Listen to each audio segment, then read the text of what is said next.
We've been hearing everybody but USAID employees that are willing to talk about the waste, fraud, and abuse at USAID. Now we have a gentleman who worked at USAID that has come forth and is admitting to what's going on. And this isn't somebody who, oh, he did a little bit. No, this is a guy that was with USAID, State Department, for 35 years. This is a guy that dedicated his life to foreign diplomacy and foreign aid. You want to listen to this guy, seriously. So, I found this clip. This is some congressional testimony. This guy's words are powerful, and what he said touched to the heart of what's going on. And I hope that you really do listen to this guy because what he says just wow. Okay, so after my introduction, here we go. Howdy, y'all. This is Paul, the Redneck Thinker. What we have here is a channel to communicate. I want you folks to be thinking by the time you leave my videos. Why? Because I'm tired of people talking via what other people tell them to think. So, watch my video and enjoy the chance to think for yourself.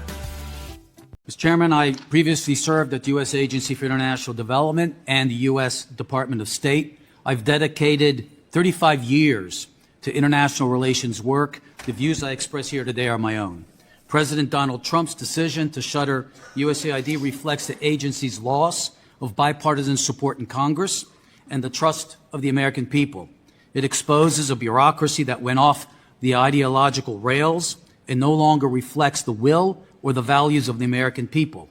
What should be and must be an effective tool of U.S. foreign policy has turned into a partisan global vehicle focused on spending money rather than achieving concrete outcomes aligned with American interests and on imposing radical social ideas that divide us at home and spur resentment abroad. They refuse to be held accountable to Congress and American taxpayers who fund them. Advocates evoke dangers to our national security, citing programs to counter communist China, protect us from the global spread of infectious diseases, and provide life-saving humanitarian aid. I understand the importance of these programs. At USAID, I co-chaired a counter-China interagency group, oversaw containment of 2 Ebola outbreaks, and led the Bureau for Humanitarian Assistance. But USAID's obsession with identity politics, gender fluidity, population control, and climate fanaticism undermined these goals. Americans are now aware of massive waste, fraud, and abuse of their money. Every single project was corrupted by this radical agenda. They are not happy. USAID's leadership failed in its most basic fiduciary responsibility, and that is to avoid the kinds of reputational risks that would imperil the agency's legitimacy with Congress and the American people. USAID pushed developing countries to rely on communist China for their green energy needs. 2 years ago, 131 African lawmakers and religious leaders from 13 countries implored Congress not to use PEPFAR to promote abortion, stating, "We want to express our concerns and suspicions that this funding is supporting abortion, that it violates our core beliefs concerning life, family, and religion." Many Africans have told me, but also from other places in the world, the Chinese do not ask us to give up our religion to do business with them. Mr. Chairman, our aid approach has severely harmed our global standing. USAID's humanitarian system is also broken. In Gaza, American aid financed Hamas's campaign to exterminate Israel. Similarly, in Afghanistan, Yemen, and Syria, where we lack physical presence to ensure that our aid is not diverted to terrorists, our aid is sustaining these war economies. USAID failed to properly manage the billions of dollars entrusted to it. This committee discovered that USAID partners were charging 50% or more for overhead. A government audit showed that USAID could not account for overhead charges concerning $142 billion worth of awards. These funds proved a boon for the progressive-dominated foreign aid industry. President Trump's leadership has created a unique opportunity to fast-track important reforms of our aid system. Secretary Rubio might look at the reforms made during the last Trump administration. Our starting point was that the purpose of foreign aid is to end the need for it. Foreign aid is not an international welfare program. USAID is not an international NGO. These must align with American interests and values. A final point. Congress must also do its part. Why should pro-Hamas South Africa, Beijing's point country in Africa, receive billions of dollars of aid from us? We should support our friends instead.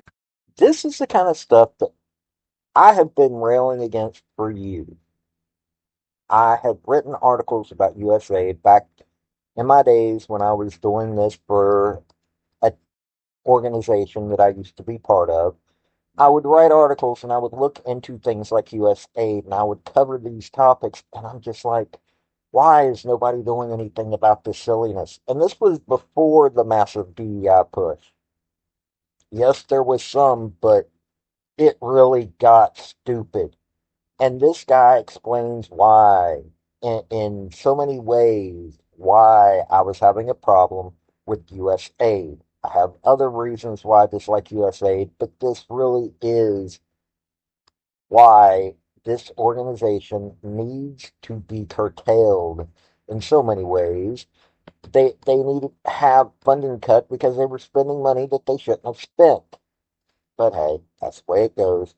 By the way, if you like these kinds of stories and me finding the things that need to be talked about, just hit subscribe if you don't mind. It won't do you any harm. I'm trying to get to the point that I can actually have the money coming in, that I can actually have people on this show so you can hear from them and you can tell me, hey, these are the questions that I want asked. This has been Paul, the Redneck Thinker. Y'all have a good day now. Bye. Folks, I just want to say thank you for listening. I want to thank you for taking your time. I want to hear what your comments are about what you think on this topic, because your comments are what's important, not necessarily mine. I don't care if you're Republican. I don't care if you're conservative. I don't care if you're liberal. I don't care if you're Democrat. I want to hear your opinion on these topics. I want to thank you yet again for listening to my video. Like, subscribe, and all that other hoopla. This has been Paul, the Redneck Thinker. Y'all have a good day now. Bye.